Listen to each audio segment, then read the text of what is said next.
जय हिंद दोस्तों, आज के इस वीडियो में मैं आप सभी से आरआरबी एनटीपीसी 10+2 के सीबीटी 1 के कट ऑफ के विषय में बात करूंगा कि इस बार आपका सीबीटी 1 का कट ऑफ कितना जा सकता है, आपका स्कोर कितना हो तो आप सीबीटी 2 के लिए क्वालिफाई हो सकते हैं। उसके साथ साथ आपको पता होगा कि आपका एग्जाम 57 शिफ्टों में समाप्त हुआ है, तो इसमें हार्ड शिफ्ट कौन सा रहा है, इजी शिफ्ट कौन सा रहा है, किस शिफ्ट को कितना नॉर्मलाइजेशन में फायदा मिल सकता है, क्या इस बार एनटीपीसी 10+2 में आपको 15 नंबर का या इससे अधिक नॉर्मलाइजेशन में फायदा मिलेगा या फिर नहीं। और उसके साथ साथ मैं आपको कैटेगरी वाइज कट ऑफ बताने का प्रयास करूंगा कि आपका किस कैटेगरी में कितना कट ऑफ जा सकता है। मैं आपको मान लीजिए एक जोन बताऊंगा, वहां पे कितनी पदों पे वैकेंसी आई वो बताऊंगा, और उसके बाद आपको कैटेगरी वाइज कट ऑफ बताने का प्रयास करूंगा। तो आप सभी लोग इस वीडियो को लास्ट तक अवश्य देखिएगा। आपके मन में आरआरबी एनटीपीसी 10+2 से संबंधित जितने भी सवाल हैं, उन सभी सवालों के जवाब आपको मिल जाएंगे। दोस्तों,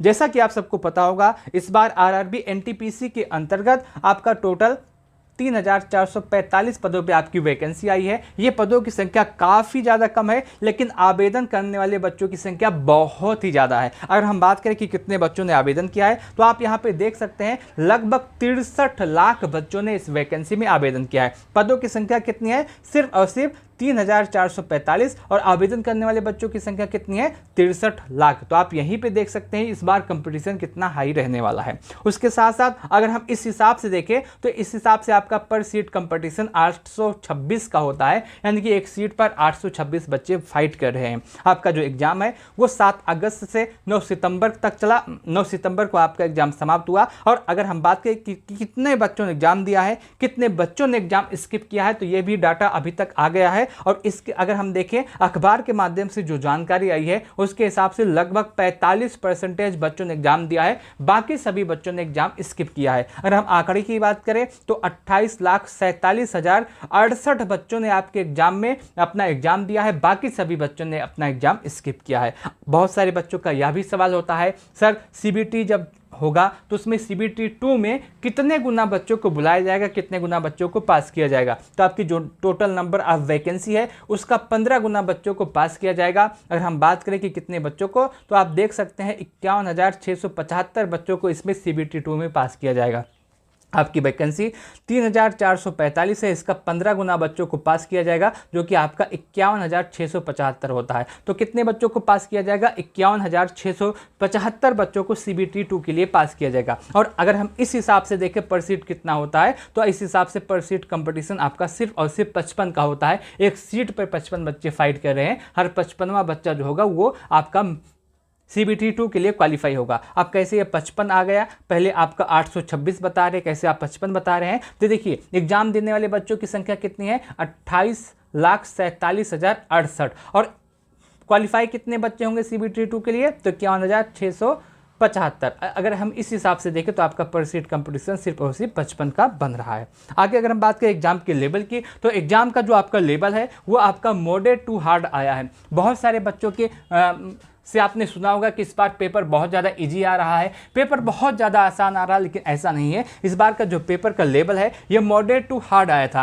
अगर आप अच्छे खासे पढ़ने लिखने वाले बच्चे हैं, आप प्रैक्टिस सेट लगा करके पेपर दिए होंगे, आप अपना सिलेबस पूरा कंप्लीट करके पेपर दिए होंगे, तो आप इस बात से हमारे अवश्य सहमत होंगे कि इस बार पेपर का लेवल मॉडरेट टू हार्ड आया है। बहुत सारे बच्चे जो रिव्यू दे रहे थे वो कह रहे थे कि पेपर बहुत ज़्यादा इजी है, पेपर बहुत ज़्यादा आसान है। ऐसा नहीं है, पेपर का लेवल मॉडरेट टू हार्ड आया था। अब आंसर की जब आएगा तो आप इन्हीं बच्चों से पूछिएगा जो कह रहे थे कि पेपर इजी है, बहुत आसान है, उन्हीं बच्चों से पूछिएगा, तो वही बच्चे बताएंगे कि मेरा इस समय 40-45 स्कोर बन रहा है। और जो बच्चा कह रहा था कि पेपर बहुत ज़्यादा इजी है, पेपर बहुत ज़्यादा आसान, अगर आप उनसे पूछते उस समय कि आपने कितना अटेम्प्ट किया है, तो वही कहते कि मैंने 50, 55, 60 के आसपास अटेम्प्ट किया है। और 50, 55, 60 के आसपास से आपको पता होगा कि इस बार आपका मेंस के लिए सिलेक्शन नहीं होगा। ठीक है। और हम बात करें आपके एग्जाम में 100 प्रश्न पूछे गए थे, और इन 100 प्रश्नों में से लगभग 30 से 35 प्रश्न ऐसे थे जो इजी पूछे गए थे। उसके बाद 40 से 45 प्रश्न ऐसे थे जो मॉडरेट थे, और 20 से 30 प्रश्न ऐसे थे जो हार्ड थे। अब कोई बच्चा यही 40, 30 से 35 प्रश्नों को देखने के बाद कहे कि पेपर बहुत ज़्यादा इजी आया था, पेपर बहुत ज़्यादा आसान था, तो वो सही बात नहीं है, क्योंकि इन 30 से 35 प्रश्नों से आपका सिलेक्शन नहीं होने वाला है।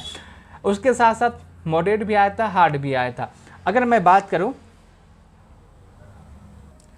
आपके एग्जाम के विषय में, तो आपका एग्जाम इस बार ऐसा रहा है, जो बच्चा 30 प्रश्न, 35 प्रश्न, 40 प्रश्न सही करके आ रहा है एग्जाम से, वो भी कह रहा है कि पेपर का लेवल बहुत इजी था, बहुत आसान था। लेकिन ऐसा नहीं है। अगर आप सही से प्रश्नों को समझते, सही से इसको हल करते, तो आपको पेपर का लेवल पता चलता। बहुत सारे बच्चे ऐसे भी हैं जो अपना लास्ट तक सभी प्रश्न देख भी नहीं पाए थे, उनको समय कम पड़ गया था। तो आप यही मान के चलिएगा कि पेपर का जो लेवल है मॉडरेट टू हार्ड आया है, यही कंफर्म है। आगे बात करें नॉर्मलाइजेशन के विषय में, तो आपका जो एग्जाम है वो 57 शिफ्ट तक चला है। 57 शिफ्ट में आपका एग्जाम समाप्त हुआ है, तो जाहिर सी बात है इसमें नॉर्मलाइजेशन तो किया जाएगा। लेकिन सवाल ये आता है कि कितने नंबर का नॉर्मलाइजेशन किया जाएगा। अगर हम बात करें नंबरों की, तो लगभग 10 से 15 नंबर का नॉर्मलाइजेशन किया जा सकता है। यदि आपका एग्जाम हार्ड शिफ्ट में रहा है तो आपको आराम से 15 के आसपास, या 16 या 13 या 14 के आसपास नॉर्मलाइजेशन मिल सकता है। और यदि आपका एग्जाम इजी शिफ्ट में रहा तो आपको 2 से 4 नंबर का नॉर्मलाइजेशन मिल सकता है।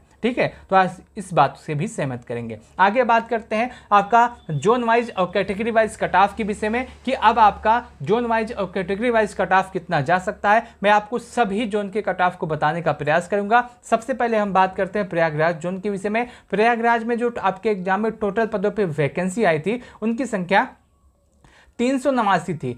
प्रयागराज में 389 पदों पे आपकी वैकेंसी आई थी। इसमें आपका जो कट ऑफ है, जनरल के लिए 73, ओबीसी के लिए 70, ईडब्ल्यूएस के लिए 68, एससी के लिए 65, एसटी के लिए 62 के आसपास आपका कट ऑफ जा सकता है। यदि आपका स्कोर इसी के आसपास है तो आप CBT 2 की तैयारी कर सकते हैं। अहमदाबाद जो आपका जोन है, यहाँ पे 210 पदों पे आपकी वैकेंसी आई थी, और यहाँ पे जनरल का कट ऑफ 68 प्लस, ओबीसी का कट ऑफ 65, ईडब्ल्यूएस का कट ऑफ 64, एससी का 62, एसटी का 60 के आसपास आपका कट ऑफ हो सकता है। अजमेर जोन के विषय में बात करें तो अजमेर जोन में पदों की संख्या 71 है। इसमें जो आपका कट ऑफ है, जनरल का 72, ओबीसी का 70, ईडब्ल्यूएस का 67, एससी का 64, एसटी का 62 के आसपास रहने वाला है। बेंगलोर जोन के विषय में बात करें तो बेंगलोर जोन में 60 पदों पर आपकी वैकेंसी आई है, जिसमें आपका कट ऑफ जनरल के लिए 71, ओबीसी के लिए 68, ईडब्ल्यूएस के लिए 64, एससी के लिए 62, एसटी के लिए 60 के आसपास रह सकता है। बिलासपुर जोन में 152 पदों पे आपकी वैकेंसी आई है, और इसमें जनरल का कट ऑफ 67,